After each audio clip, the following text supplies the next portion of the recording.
한마을에 현대 철학을 사랑하는 청년 준수가 살고 있었습니다. 준수는 알랭 바디우이 사건 개념에 푹 빠져 있었고, 이를 통해 마을 사람들에게 새로운 시각을 전달하려고 마음먹었습니다.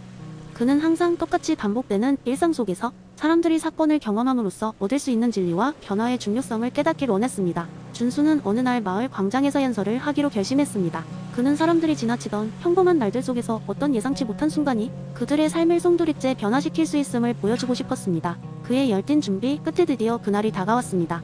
광장에는 꽃을 팔던 할머니, 신문을 읽던 중년의 남자, 친구와 수다를 떨던 청소년들까지 다양한 사람들이 모여들었습니다. 준수는 연단에 서서 조금 긴장했지만 그의 메시지를 전할 생각에 두근거렸습니다. 여러분, 준수는 힘찬 목소리로 시작했습니다. 우리가 매일 경험하는 일상은 예상 가능한 것, 익숙한 것들로 이루어져 있습니다. 아침에 일어나 출근하고, 일을 마무리하고, 저녁을 먹고 잠자리에 드는 생활 말입니다. 그런데 알랭 바디우는 이런 일상 속에서도 사건이라는 특별한 순간이 존재한다고 말합니다. 사람들은 호기심 가득 한 눈빛으로 그를 바라보았습니다. 준수는 계속해서 말했습니다. 사건은 우리를 있는 그대로의 상태에서 끌어내어 새로운 것을 보게 하고 그것을 받아들이도록 하죠. 이를 통해 우리는 삶의 진실에 도달할 수 있습니다. 준수는 조금 전까지 떠들썩했던 무리가 조용해진 것을 느꼈습니다. 그는 갑자기 손에 들고 있던 사과를 높이 들어 올렸습니다. 자, 이 사과를 보세요. 그냥 평범한 사과처럼 보이지만 만약 이 사과를 통해 우리가 어떤 혁신적인 아이디어를 떠올릴 수 있다면 그것이 바로 사건입니다. 준수는 사과를 한 입 베어물며 말을 이어갔습니다.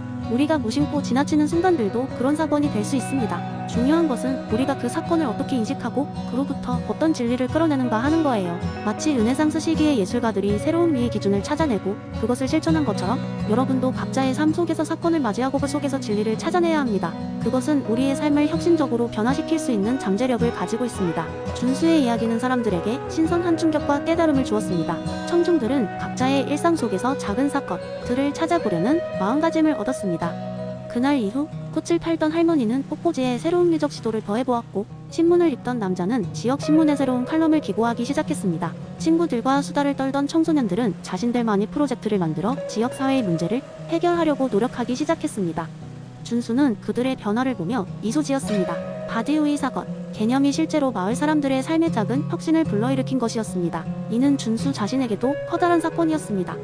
그는 나중에 자신의 경험을 글로 남겨 더 큰 무대에서 사람들에게 말할 날을 꿈꾸기 시작했습니다. 마을의 변화는 준수의 가슴 속에 새로운 불꽃을 일으켰고, 이는 또 다른 사건의 시작을 예고하고 있었습니다. 두 번째 이야기. 어느 날 작은 마을에서 교수로 일하는 조는 평소와 다름없이 강의 준비를 마치고 학교로 향하기 위해 집을 나섰다. 하지만 그날 아침 그의 출근길은 조금 특별했다. 출근길에 있는 작은 공원을 지나가던 중 그는 잔디밭 한가운데에 거대한 비행 접시가 착륙해 있는 것을 발견했기 때문이다.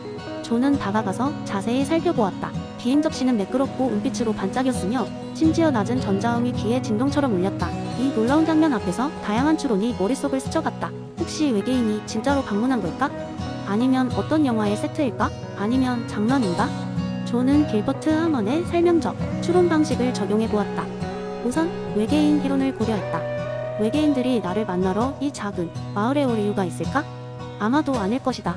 외계인이 있을 가능성도 낮지만 이들이 굳이 이곳을 방문했을 이유를 찾기 어려웠다. 다음으로 영화 세트 가능성을 생각해보았다.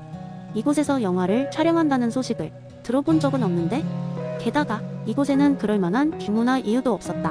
마지막으로 그는 이것이 누군가의 장난일 가능성을 살펴보았다. 사실 그는 매일 같은 시간에 같은 경로로 출근하고는 했다. 만약 누군가가 그를 놀리기 위해 거대한 드론이나 비슷한 장치를 사용했다면 이럴 수 있을 것 같았다. 게다가 마을의 젊은이들 중에는 기술을 잘 다루는 친구들이 많았다. 이렇게 세 가지 가능성을 놓고 생각해 보았을 때 가장 단순하고 그럴듯한 설명은 젊은이들이 그에게 장난을 친 것이라는 결론에 이뤘다. 조는 이 결론이 여러 측면에서 가장 합리적으로 보였고, 그에게는 길버트 하먼의 설명적 추론이 제대로 작동했음을 확인하는 순간이었다. 그러나 이야기는 여기서 끝나지 않는다. 존이 그 자리에서 빠져나오려는 찰나 그 비행 접시에서 빛이 번쩍이더니 진짜 외계인이 모습을 드러내었다. 외계인은 매우 진지한 얼굴로 존에게 다가와 말하기 시작했다. 안녕하세요, 존 교수님. 우리는 당신을 연구하기 위해 먼 곳에서 왔습니다. 우리는 지구에서 가장 논리적으로 사고하는 존재를 찾고 있었고 당신이 선택되었습니다. 설명적 추론 방식을 완벽하게 활용하는 당신의 능력 덕분에 우리는 즉시 당신을 방문하기로 결정했습니다. 존은 순간 얼떨떨했지만 동시에 고개를 끄덕였다. 세상은 결코 단순하지 않으며 우리가 가장 그럴듯하다고 믿었던 것이 틀릴 수도 있다는 교훈을 얻은 날이었다. 어쩌면 이 사건은 그가 설명적 추론을 통해 새로운 단계에 도달할 수 있었던 전환점이 아니었을까? 그리고 그날 이후로 존은 외계인과의 만남을 통해 새로운 차원의 지식을 얻게 되었고, 마을 사람들 사이에서는 설명적 추론이 대가로서 명성을 떨쳤다고 한다. 이러한 그의 이야기는 마을 주민들에게 교훈을 남겼다. 세상을 이해하는 데 있어 가장 그럴 듯한 설명을 찾는 것도 중요하지만 때로는 뜻밖의 놀라운 결과가 기다리고 있을 수도 있다는 것을 말이다. 세 번째 이야기, 옛날 옛적에 감정의 마을이라고 불리는 작은 마을이 있었습니다. 이 마을은 특이하게도 주민들이 각자 자신이 감정에 맞는 집에 살아가는 곳이었죠. 여기에는 기쁨의 대저택, 슬픔의 오두막, 분노의 성체 등과 같은 다양한 집들이 있었습니다. 하지만 그 중에서도 가장 신비로운 곳은 바로 가치의 탑이었습니다. 가치의 탑은 맥스 셸러의 가치의 순위 이론을 기반으로 설계된 거대한 건축물이었죠. 이 탑은 4개의 층으로 나뉘어져 있었는데 각 층은 각기 다른 종류의 가치를 상징했습니다. 주민들은 가끔씩 이 탑을 방문하여 자신의 감정을 탐구하고 가치의 순위를 통해 더 나은 결정을 내리게 되었죠. 첫 번째 층은 감각적 가치의 층이었습니다. 이곳에서는 달콤한 과자와 향기로운 꽃들이 산처럼 쌓여 있었고 부드러운 베개들이 놓여져 있었습니다. 이러한 것들은 일상의 작은 즐거움과 쾌락을 제공했으며 주민들에게 여유와 안락함을 안겨주었습니다. 그러나 탑을 오르는 사람들은 2층을 지나가며 감각적 즐거움이 삶에서의 유일한 가치가 아님을 배우게 되었습니다. 두 번째 층은 생명 가치의 층이었습니다. 이 층에서는 나무와 초목이 풍성하게 자라는 정원이 있었고 새들이 지저귀며 자유롭게 날아다녔습니다. 여기서는 건강과 생명의 중요성을 깨닫게 되는 것이었습니다. 마을 사람들은 이곳에서 휴식을 취하며 자신과 타인의 생명을 돌보는 것이 얼마나 중요한지를 이해하게 되었습니다. 세 번째 층은 정신적 가치의 층이었습니다. 이곳에는 각종 책과 철학적 사유를 자극하는 예술 작품들이 가득했는데 사람들은 이곳에서 지식을 쌓고 창의력을 키우며 자신의 정신세계를 확장하였습니다. 셸러는 이러한 가치를 통해 사람이 단순히 육체적 존재가 아닌 지적이고 영적인 존재로 성장할 수 있음을 설명했습니다. 마지막으로 네 번째 층은 도덕적 영적 가치의 층이었습니다. 이 층에서는 높은 곳에 자리한 아름다운 황금빛 성소가 있었습니다. 사람들이 이곳을 방문하게 되면 자연스럽게 자신의 존재 이유와 삶이 목적에 대해 명상하게 되었습니다. 이 층에서는 진정한 사랑, 나눔, 그리고 인간성에 관한 깊은 깨달음을 얻을 수 있었습니다. 여기에 도달한 사람들은 자신의 삶이 보다 고귀한 목적을 향해 나아가기를 결심하곤 했습니다. 감정의 마을 주민들은 가치의 탑을 통해 각자의 삶에서 진정으로 중요한 것이 무엇인지를 깨달을 수 있었습니다. 그리고 이 탑은 그들이 단순한 감정에서 벗어나 삶의 더 깊은 의미를 탐구하고 보다 나은 인간으로 성장할 수 있도록 돕는 지혜의 등대와 같았습니다. 이렇게 맥스 셸러의 가치의 순위 이론은 감정의 마을 사람들에게 감정과 가치의 중요성을 일깨워 주었고 그들의 일상에 새로운 활력을 불어넣었습니다. 그들은 이 가치를 통해 서로를 이해하고 존중하며 함께 살아갈 수 있는 방법을 배워나갔습니다. 그리고 이 이야기는 지금도 감정이 마을 사람들에게 전해져 내려오며 그들의 삶 속에서 계속해서 큰 영향력을 발휘하고 있습니다. 네 번째 이야기, 이제 여러분께 재미있는 이야기를 하나 들려드리겠습니다. 이 이야기는 먼 미래 심리사학이 실제로 존재하고 중요한 역할을 하는 세계에서 벌어지는 사건입니다. 먼 미래의 어느 날 인류는 우주의 여러 행성에 진출하여 살고 있었고 그 중심에는 심리사학 연구소가 있었습니다. 심리사학 연구소는 우주의 모든 사회적 흐름을 예측하고 이에 따라 인류가 나아갈 방향을 제시하는 막대한 책임을 맡고 있었습니다. 연구소는 대규모 데이터를 수집하여 알고리즘을 통해 분석함으로써 인류 의미를 예측하는 역할을 했습니다. 연구소의 수장이자 심리사학의 대가인 알렉산드라 박사는 어느 날 갑작스러운 데이터 이상을 발견했습니다.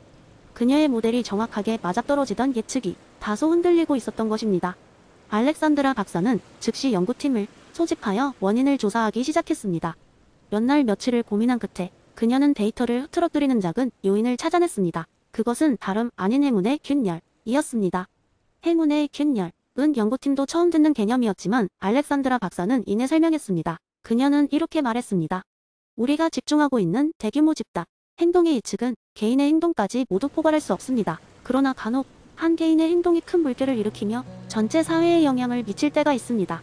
즉, 예측할 수 없는 개인의 행동이 큰 변화를 가져올 수 있다는 뜻입니다. 이 문제를 해결하기 위해 알렉산드라 박사는 더욱 정교한 알고리즘을 만들기로 했습니다. 그녀는 과거의 작은 사건들이 어떻게 역사를 바꿨는지를 분석하기 시작했습니다. 작은 행운이나 불운, 개인의 결정적 선택들이 역사에서 큰 변화의 시발점이 된 사례들을 살핍니다.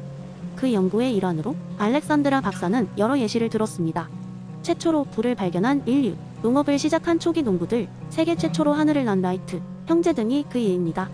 이들의 행동은 모두 개인적이었지만 그 결과는 엄청나게 넓은 파급 효과를 낳았습니다. 그녀의 설명에 연구팀은 새로운 통찰을 얻었습니다. 심리사학의 모델은 이제 커다란 집단 속 작은 흐름, 즉 개인으로부터 시작되는 행운의 물결을 예측하는데 초점을 맞추기 시작했습니다. 이로 인해 심리사학 모델은 예상치 못한 상황에서도 더욱 유연하게 대응할 수 있게 되었고 모델의 정확성도 크게 향상되었습니다.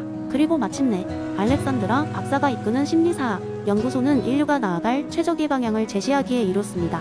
그들은 작은 개인의 행동에서도 큰 변화가 시작될 수 있음을 인식하고 모든 사람의 이야기에 귀 기울이기 시작했습니다. 무시할 수 없는 작은 요인들이 결국 인류의 방향을 결정할 수도 있었기 때문입니다. 이 이야기가 주는 교훈은 명확합니다. 우리의 일상 속 작은 선택들이 언젠가 큰 변화를 가져올 수 있다는 점, 그리고 모든 개인이 역사의 일부라는 사실입니다. 심리사학이 과학적으로 시대를 예측하더라도 결국 그 변화를 만드는 것은 바로 우리 자신임을 잊지 말아야 할 것입니다.